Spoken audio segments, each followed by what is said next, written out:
You know, I was trying to think of something catchy or like entertaining to say at the beginning of this video, but 500 Blackout. I don't think I really needed to say much more. Like, this is your standard 300 Blackout. This is your, like, little bit bigger 8.6 Blackout.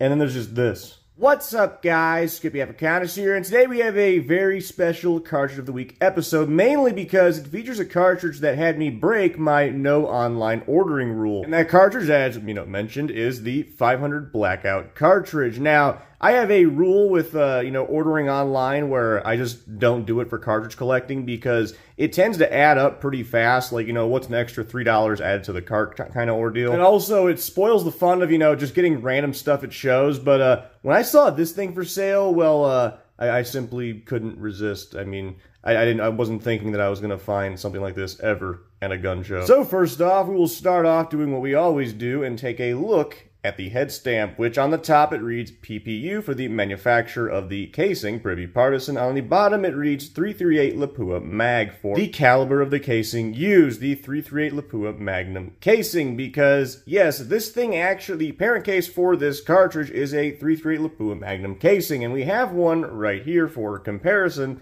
and you can see they're, well, I mean, it's the same case, so it looks similar, but it's actually PPU made too, cool enough.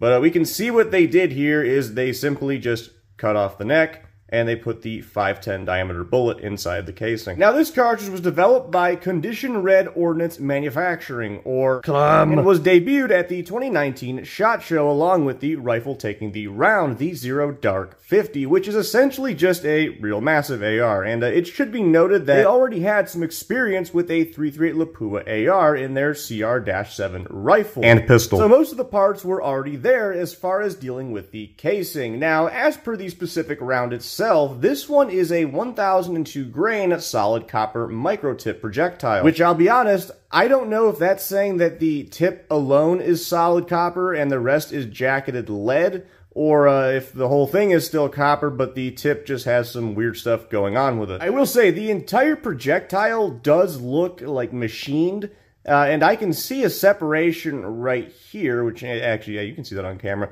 You have a separation right here, as well as some, like, weird hollow point.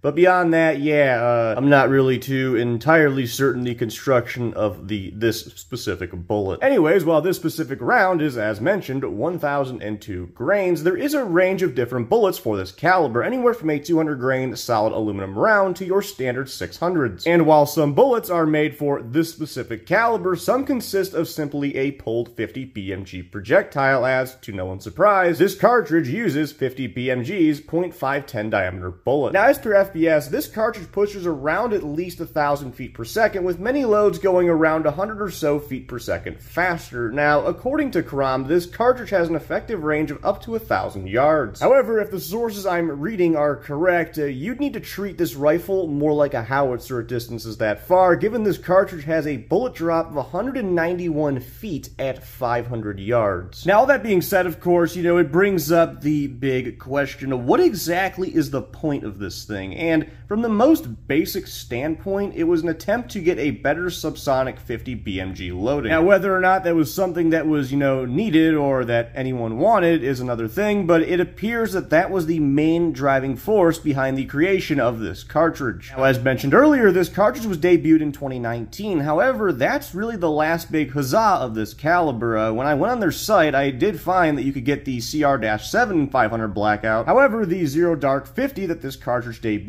with is no longer for sale on the site, and I couldn't find the specific 500 Blackout ammunition for sale on that site either, though I imagine if you were to, email them, they would, be able to at least give you some, or maybe even give you the load data, as that appears nowhere online either. But anyways, I think that is going to do it for this week's Cartridge of the Week episode featuring the 500 Blackout. I hope you all enjoyed the video as much as I personally enjoyed making it, and I will see y'all next time.